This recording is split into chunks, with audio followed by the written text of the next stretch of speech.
Beset by scandal and torn apart by feuds, the royal family put on a show at the weekend's memorial events, starring Andrew, Harry, Meghan, William, and Kate.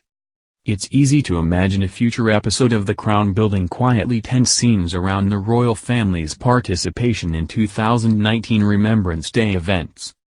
You have the famous cast of characters, led by Queen Elizabeth II and Prince Charles, doing their duty by appearing at two high-profile events Saturday night and Sunday to honor Britain's war dead.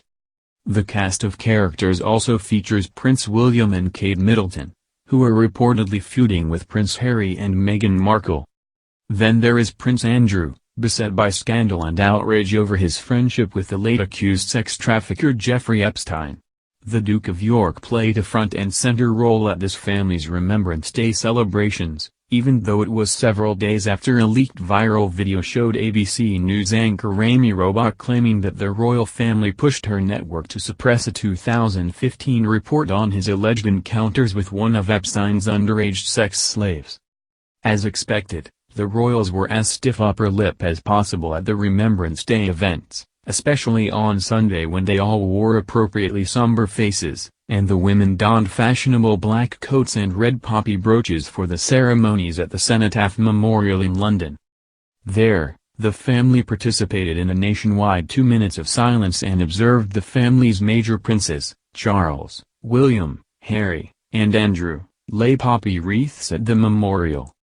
Again, Andrew's ability to stand with his popular nephews at the national event shows that the royal family has rallied to support the Queen's reported favorite son, even as questions continue over the 59-year-old Duke's decade-long friendship with the pedophile Epstein, who was found dead in a Manhattan jail in a reported suicide. Nearing the end of 2019, the royal family is torn apart, Us Weekly said in a new report. The 93-year-old Queen is up in arms over the alleged feud between her grandsons and their wives and possibly over the Andrew Epstein scandal. It's her worst nightmare, seeing her family torn apart like this, a royal insider told Us Weekly. An episode of The Crown could capture the behind-the-scenes drama engulfing the Queen's family in her final years by making the most of the exchange of significant glances and whispered remarks and by highlighting the clunky choreography of where different royal family members were asked to sit or stand at the two events. For example, William and Kate were placed as far away as humanly possible from Harry and Meghan in the royal box at Albert Hall for the Festival of Remembrance Saturday night, the Daily Beast reported. Incidentally, Harry and Meghan also were seated in the second row, right behind Andrew, who enjoyed a front row spot between Camilla, wife of heir to the throne Charles, and Prime Minister Boris Johnson. Could an episode of The Crown also convey whether Harry and Meghan felt in any way uncomfortable by having their Sussex royal brand associated with Andrew? Harry's uncle Andrew has repeatedly downplayed his friendship with Epstein and denied having sex with 17-year-old Virginia Roberts-Giuffre. But a significant portion of the British media and the public have found his explanations inadequate. Meanwhile, palace officials insisted to the Daily Mail that there was nothing unusual about the seating arrangements. But the Daily Beast said that the palace missed a chance to dispel the idea of a feud between the Cambridges and Sussexes by having the couples seated so far apart.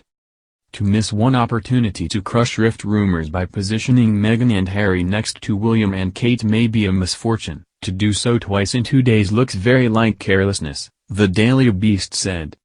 Future King William supposedly had a falling out with Harry over concerns that he was rushing into a relationship and marriage with Meghan, an American-born former TV actress. Other reports say that it's Kate and Meghan who can't get along. Harry and Meghan also are in a legal war with the British media over what they view as vicious, unfair coverage while Meghan broke tradition, royal observers would say, by publicly suggesting in an ITV documentary interview several weeks ago that she doesn't believe the royal family has her back. A friend of the Sussexes also complicated matters by telling CNN that the couple are single-handedly modernizing the 1,000-year-old monarchy. The friend furthermore suggested that royal aides are botching their chance to harness the couple's potential to do good in the world and to reflect glory back onto the royal family. In any case, a new report by Us Weekly said that the more traditional Kate, who one day will become queen, was especially put off by the way Meghan chose to air the family's dirty laundry in the documentary, Harry and Meghan, An African Journey. Kate will never forgive Meghan for implying that the family hasn't asked how she is doing, the source told Us Weekly. The entertainment magazine also said the women have long been at odds over perceived slights and personality differences, and that their relationship is now irrevocably damaged. Kate is appalled that Meghan's been so vocal and disrespectful, a royal insider told Us Weekly. Any chance they had of a lasting friendship has been ruined. However, the women will continue to play nice for the cameras, Us Weekly reported. And that's exactly what Kate, Meghan and the rest of the royal family did this past weekend at the Remembrance Day events. They played nice for the cameras.